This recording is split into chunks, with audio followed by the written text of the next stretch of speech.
भाई साहब, ये है अपने घर के सामने का व्यू और ये है अपना मक्खन।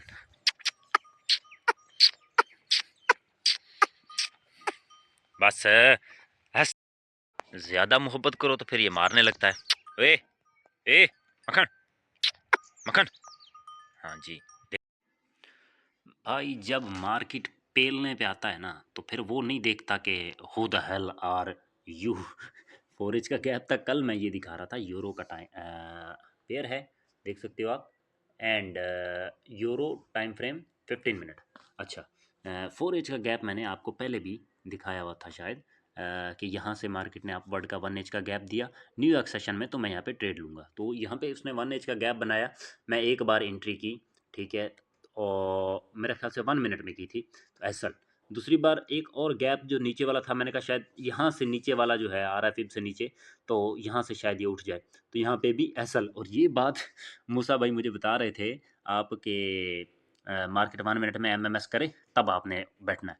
तो भाई उसने जब मैं ट्रेड ले चुका था तब आपने बताया कि 1 मिनट में एमएमएस करे तो ट्रेड लो। और ये देखें मॉर्निंग में 4 एज का सेल का सेटअप बनाया है, इसकी मैं मिस्टेक लिखूंगा कि ये क्या मेरी वजह बनी है। ट्रेंड मेरा ख्याल से यूरो का बुलिश है और मैं सेल में बैठ गया था, इस वजह से शायद ये एसल कटा है। और इसको तो, इसकी तो खैर है, इससे मैं रिकवर कर सकता हूँ क्योंकि ये तो मैं परमानेंट ले रहा हूँ ना हर हाल। ये मेरा टेस्टिंग चल रही है इसकी, तो ये ट्रेंड भी बुलिश है, फिर भी ये पेल रहा है, तो इसका मुझे थोड़ा अजीब लगा। लेकिन ये इसकी खैर है क्योंकि ये बड़ी ट्रेड है, रिस्क मैनेजमेंट के साथ इसको प्ले करते हैं तो ये रिकवर हो सकता है। हो भी जाएगा इंशाल्लाह। भाई मार्केट ने पतीसा बनाया तो अब हम बैठ के अपनी मिस्टेक लिख रहे हैं कि ये गलती दोबारा नहीं होनी चाहिए। और अगर आज की डायरेक्शन की बात करें ना तो वो है मेरे हिसाब से सेल, क्योंकि कैड जो है ना इसने क्या किया हुआ है, अभी मैं दिखाता हूँ आपको, डेली का चार्ट है। और कैड ने किया है भाई पीछे, पहले इसने प्रीवियस कैंडल का लो स्वीप किया था, अभी आज जो है इस कैंडल का हाई टारगेट था, लेकिन इसने हाई जाके स्वीप कर लिया जल्दी जल्दी, और अब ये सेल आ रही है। और पीछे एक एफ है डेली का, देख सकते हो, उसी डेली के एफ में टैप करके सेल आने की कोशिश कर रही है। तो आज हमारा टारगेट ये लो है, जैसे इस लो को टैप करती है इसके अंदर अंदर हमें कोई 1 एज का सेल दे दे। ऐसे एक गैप बना हुआ है 1 एज का, दिखाता हूँ एक सेकेंड आपको। 1 एज का जो गैप है वो बहुत छोटा है, मार्क किया हुआ है। 3 मिनट पे या 1 मिनट पे एम एस कर दे, 3 मिनट पे कोई गैप दे दे, तो फिर यहाँ से हम इसको सेल देख सकते हैं। ठीक है, यूरो में कुछ बना नहीं है अभी, यूरो भी बुलिश है, सेम डायरेक्शन तरीका है, सेम है इसका उसका भी सीन।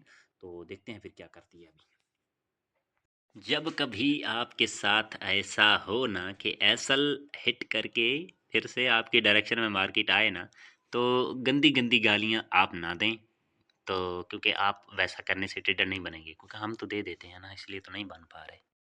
ओए होए होए होए, क्या बात है। अस्सलामुअलैकुम या हबीबी, कैसे हैं आप लोग। और आज जो है सुबह सुबह जो ऐसा लगे हैं, पहले तो वो मैं आपको एक्सप्लेन कर चुका हूँ।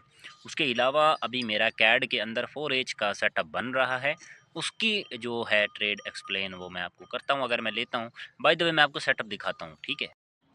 ओए होए होए होए होए भाई साहब, बस एकदम एसल के पास खड़ी हुई है, थोड़ी देर में इसने हमारा एसल हिट करना है, बिल्कुल करीब गई हुई है, पता नहीं क्या बकचोदी चल रही। पीछे इसने एक टीपी दिया था, मुझे लगता है ये वही है, बदला ले रही है, अभी वापस कर रही है, अपने पैसे वापस ले रही है जो इसने दिए। और 15 मिनट भाई बहुत गंदा चल रहा है सीन। 1 मिनट में इसने क्या किया है भाई साहब, चुद गए गुरु, देख लो। यहाँ पे इसने 1 मिनट का एफ भी दिया, मैंने बाज़ मैं यहाँ पे एंट्री करता होता हूँ, ये जो एफ बना हुआ है ना नीचे, ये वाला 1 मिनट का, यहाँ से मैं सेल मारता होता हूँ, लेकिन यहाँ से हमने सेल किया, वहीं से बुलिश हो गई। भैंस की आँख चेक करो यार, बिल्कुल ऐसा एकदम पास खड़ी हुई है टीपी के, एसल के एसल के पास खड़ी हुई है। देखें क्या करती है, एसल करती है तो मैं दिखाता हूँ आपको। जी अभी अभी मैंने वो चेक किया है अपना कैड का ट्रेडिंग व्यू में, तो वहाँ पे एसल लग चुका है। और मज़े की बात ये है कि एक ही दिन में मैंने यूरो का सेटअप बना, कैड का भी बना। कैड का डायरेक्शन के साथ साथ यूरो का डायरेक्शन के साथ नहीं था, तो दोनों के एसल कटे। पता नहीं क्यों कटे, ये मुझे भी नहीं पता। एक का तो चलो ट्रेंड रिवर्सल था, उसका मुझे समझ आती है, लेकिन दूसरे का रीज़न अभी मुझे पता नहीं है, वो भी ढूंढूंगा और उसको भी लिखूंगा। ज़ाहिर बात लिखना चाहिए, और अभी मैं मिलता हूँ नेक्स्ट एपिसोड के साथ। मुझे पता है मैंने इनको रिकवर कैसे करना है, ठीक है। तो अगर एसएल होते हैं तो साथ साथ टीपी भी होते हैं, तो मैनेज करना पड़ता है। At the end of the month आप प्रॉफिट में हैं या नहीं, ये चीज़ मैटर करती है। TP SL doesn't matter. मिलते हैं नेक्स्ट एपिसोड में, अपना बहुत सा ख्याल रखिएगा। Good bye.